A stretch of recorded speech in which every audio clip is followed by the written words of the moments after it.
Paper 123, The Early Childhood of Jesus, Part 2 of 4, based on the Urantia Book, Paper 123. The 5th year, 2 BC. In something more than a year after the return to Nazareth, the boy Jesus arrived at the age of his first personal and wholehearted moral decision, and there came to abide with him a thought adjuster, a divine gift of the Paradise Father, which had aforetime served with Matchaventa Melchizedek, thus gaining the experience of functioning in connection with the incarnation of a supermortal being living in the likeness of mortal flesh. This event occurred on February 11, 2 BC.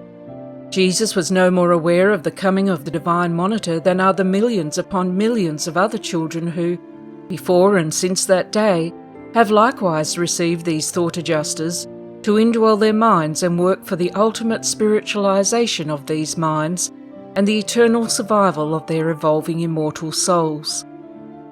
On this day in February, the direct and personal supervision of the universe rulers, as it was related to the integrity of the childlike incarnation of Michael, terminated.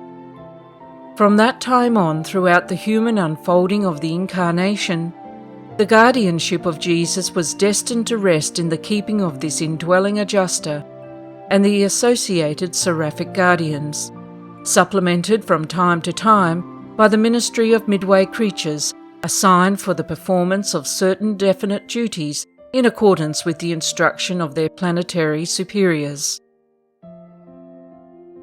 Jesus was 5 years old in August of this year, and we will, therefore, refer to this as his 5th calendar year of life.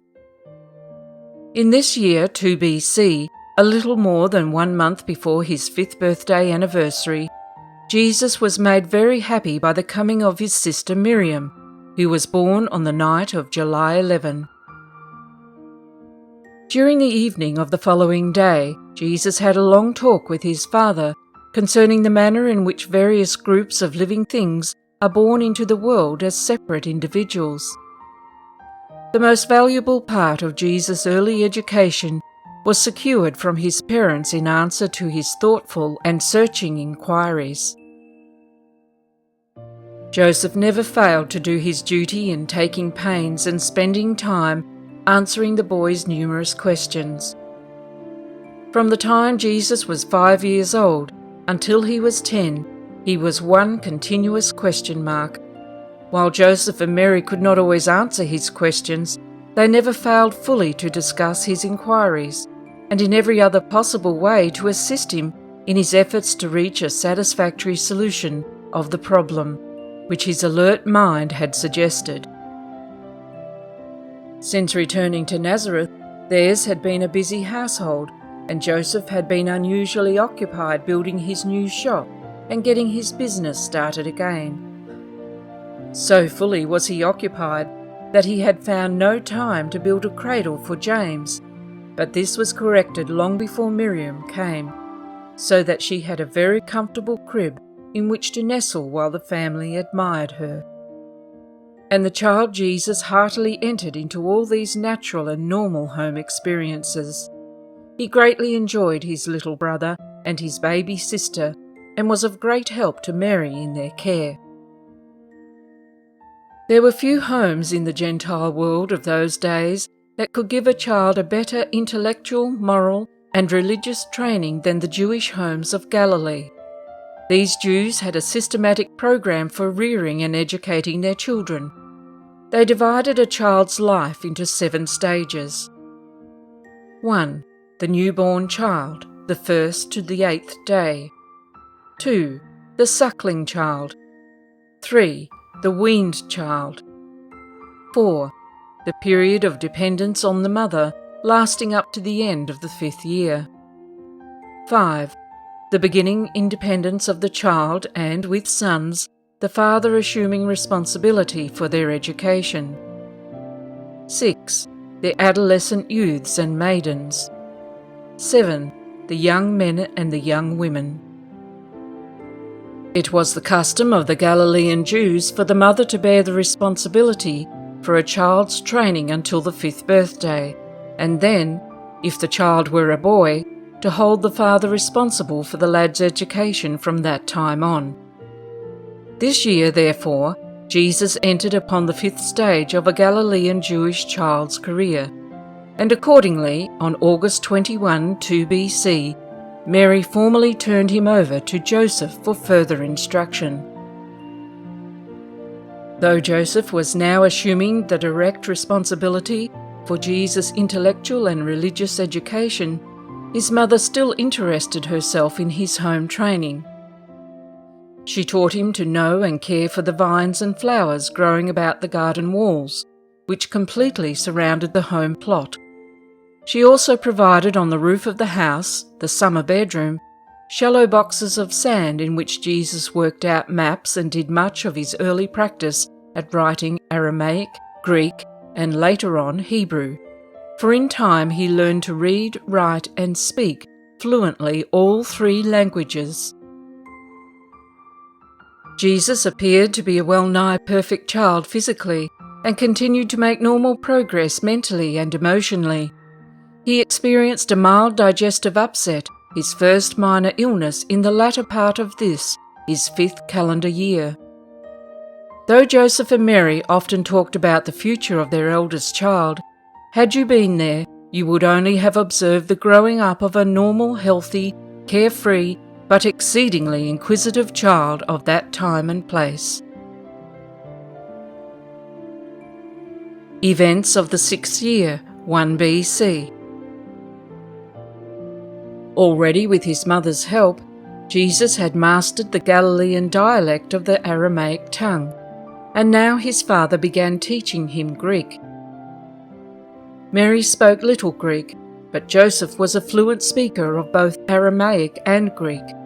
The textbook for the study of the Greek language was the copy of the Hebrew Scriptures, a complete version of the Law and the Prophets, including the Psalms, which had been presented to them on leaving Egypt.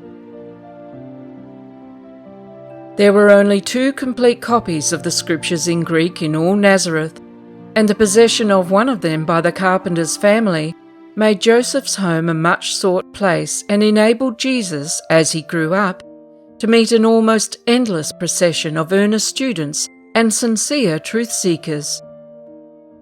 Before this year ended, Jesus had assumed custody of this priceless manuscript, having been told on his 6th birthday that the sacred book had been presented to him by Alexandrian friends and relatives, and in a very short time he could read it readily. The first great shock of Jesus' young life occurred when he was not quite 6 years old. It had seemed to the lad that his father, at least his father and mother together, knew everything. Imagine, therefore, the surprise of this inquiring child when he asked his father the cause of a mild earthquake which had just occurred, to hear Joseph say, "My son, I really do not know." Thus began that long and disconcerting disillusionment, in the course of which Jesus found out that his earthly parents were not all wise and all-knowing. Joseph's first thought was to tell Jesus that the earthquake had been caused by God, but a moment's reflection admonished him that such an answer would immediately be provocative of further and still more embarrassing inquiries. Even at an early age, it was very difficult to answer Jesus' questions about physical or social phenomena by thoughtlessly telling him that either God or the devil was responsible.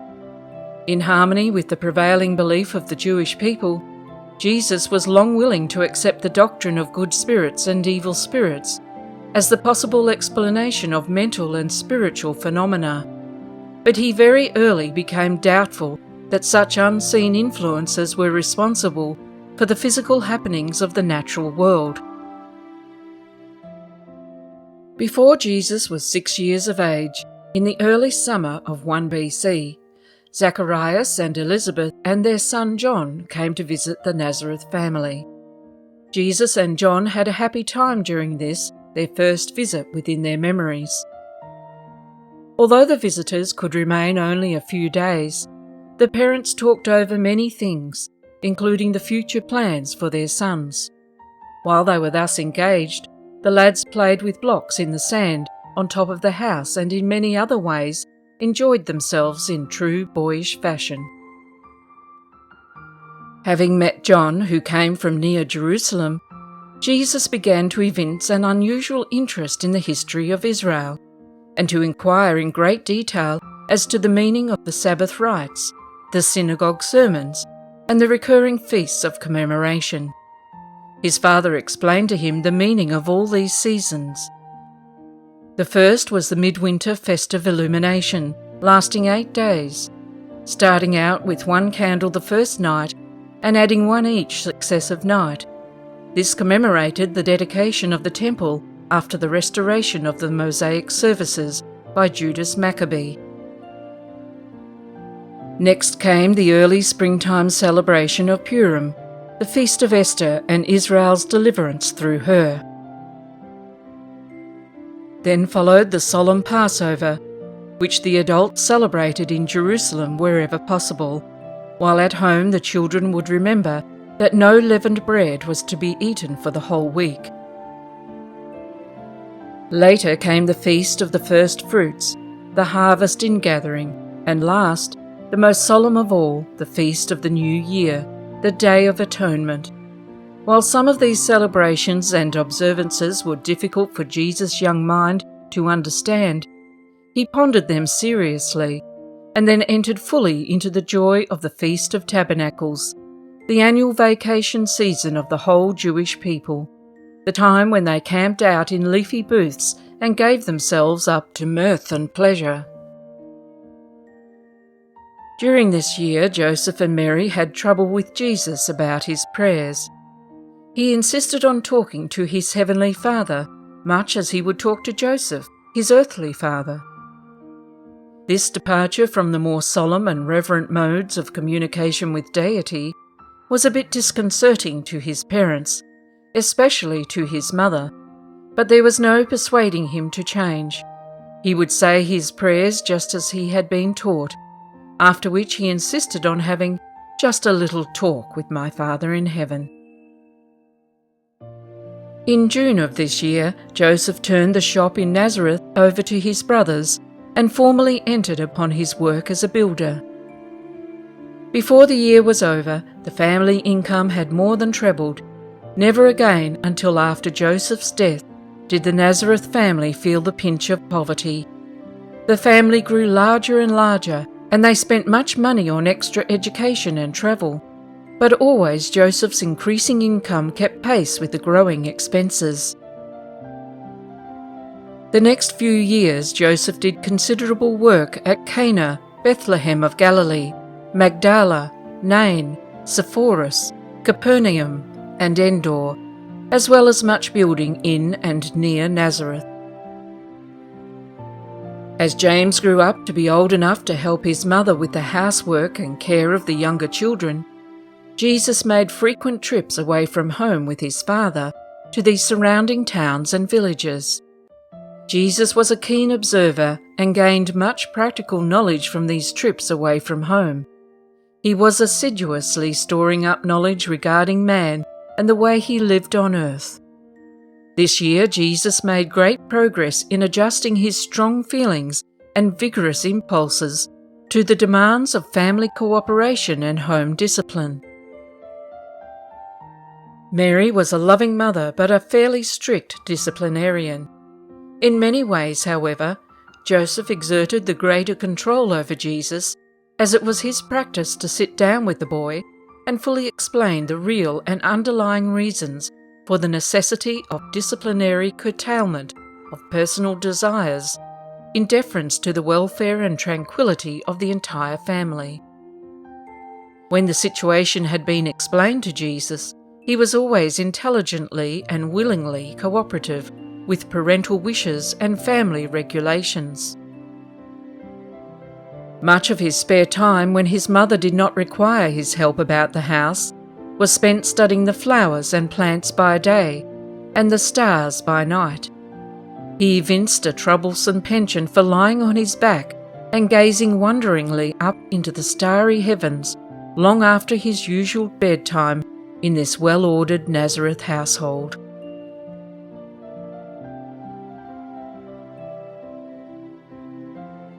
Continuing in Paper 123, The Early Childhood of Jesus, Part 3 of 4.